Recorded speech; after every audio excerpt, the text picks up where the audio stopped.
Ibu, bapak, saudari, saudara, rekan-rekan muda dan adik-adik sekalian dimanapun kalian berada, bertemu kembali dengan saya Romo Tino SSCC di dalam catatan pesiarah. Di dalam perjalanan hidup perlu kita sadari, jiwa yang berjalan di dalam cinta tidak akan melelahkan orang lain, bahkan mereka yang kita sayangi, maupun membuat diri kita menjadi lelah.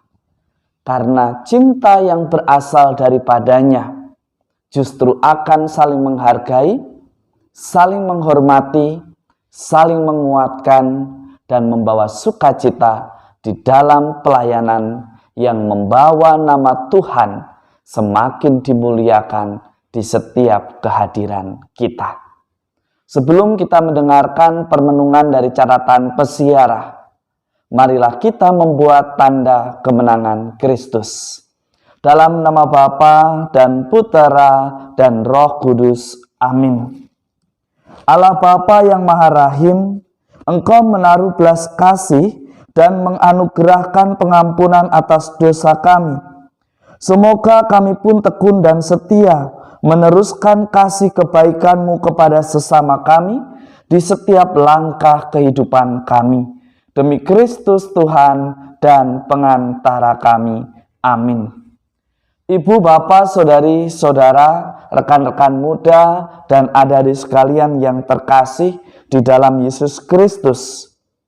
Di dalam bacaan pertama dari kitab Nubuat Amos, Anda dan saya serta kita semua diajak untuk belajar bahwa apa yang dialami oleh Amos seringkali juga kita alami hingga saat ini, menjadi perpanjangan tangan Tuhan di dalam kesaksian, mewartakan apa yang difirmankan Tuhan. Jika sesuatu yang kita bawa itu mengusik kenyamanan mereka, membuat apa yang sudah biasa mereka lakukan meskipun di dalam kejahatan, lantas kita datang mengingatkan, akan membuat mereka menjadi tidak nyaman. Tentu kita akan dimusuhi, tentu kita akan dibenci. Tetapi beranikah kita sebagai orang beriman untuk tetap berdiri tegak di dalam kebenaran, untuk mewartakan kasih Allah yang sungguh luar biasa dan tidak ada batasnya itu? Kasih Allah selalu Ia tawarkan kepada Anda, saya, serta kita semua melalui orang-orang yang diutus untuk hadir dan ikut serta ambil bagian di dalam persiaran hidup kita.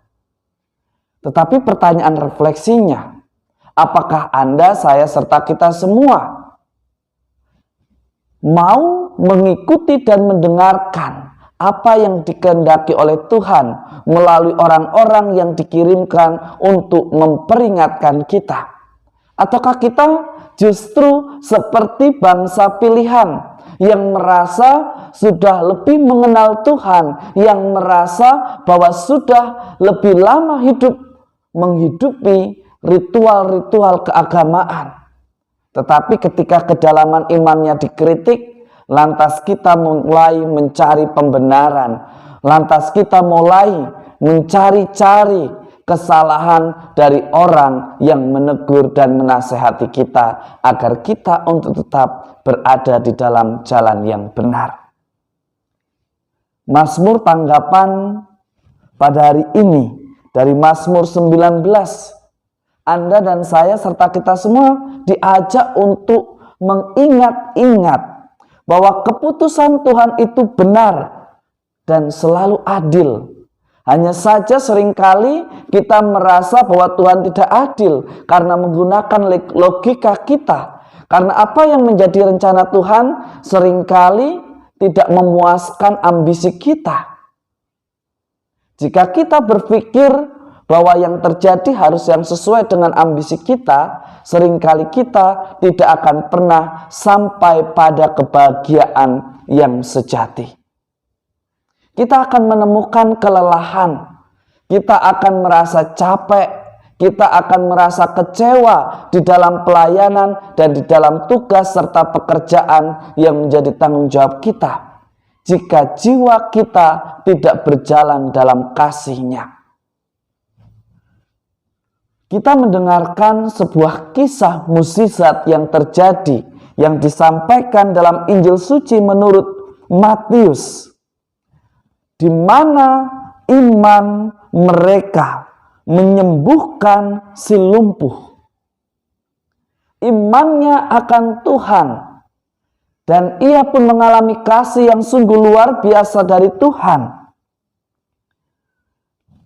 Ia disembuhkan, dipulihkan. Ia yang lumpuh bisa berjalan. Ia yang lumpuh bisa kembali bekerja dan melakukan segala sesuatunya seperti manusia pada umumnya. Dan hari ini juga Yesus menegur bagi orang-orang yang senantiasa menunggu untuk mengkritik seseorang yang memulai perbuatan baik.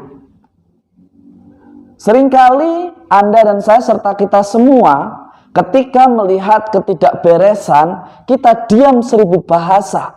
Tetapi ketika ada seseorang yang berinisiatif untuk membereskan, untuk membantu, untuk melakukan sesuatu yang baik, lantas kita mulai mengkritik, lantas kita mulai mencari celah kesalahan orang-orang itu. Apakah kita termasuk golongan-golongan orang yang senang menunggu orang lain untuk berbuat baik, dan kita hanya bisa menyalahkan atau membenarkan?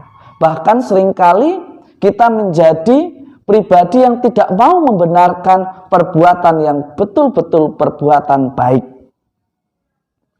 Sebetulnya kritikan Yesus amat sangat sederhana. Lebih mudah mana? Mengampuni atau mengatakan dosamu diampuni, atau menunjuk orang itu untuk berdiri dan berjalanlah. Kritik Yesus mau menyampaikan, lebih baik Anda dan saya serta kita semua diam jika tidak ada kata-kata yang lebih baik daripada diam yang bisa kita ungkapkan. Jika Anda dan saya serta kita semua mampu untuk berbuat kebaikan, mengapa kita harus menahannya? Mengapa kita justru diam 1000 bahasa padahal kita mampu melakukannya? Ketika ada orang lain yang lebih dahulu melakukan, mengapa kita harus mengkritik dan menyalahkannya? Membantu yang benar dan tepat senantiasa membawa sukacita. Membantu yang benar dan tepat senantiasa membawa perubahan. Seseorang yang dibantu untuk memuliakan Tuhan dan bekerja serta menyadari bahwa dirinya pun bisa ikut ambil bagian di dalam kesejahteraan bersama. Menghargai martabat sesama berarti kita tidak memanfaatkan saudara-saudari kita yang membantu kita. Dan juga bagi kita yang mampu untuk membantu, kita tidak memanfaatkan mereka sebagai ketenaran dan kepopuleran nama kita. Semoga berkat Tuhan senantiasa melindungi dan memberkati kita semua, Bapa dan Putera dan Roh Kudus. Amin. Tuhan tidak akan membiarkan anaknya menderita. Bahkan hanya dengan iman, Tuhan membuat yang lumpuh menjadi bangkit dan berjalan dengan sempurna.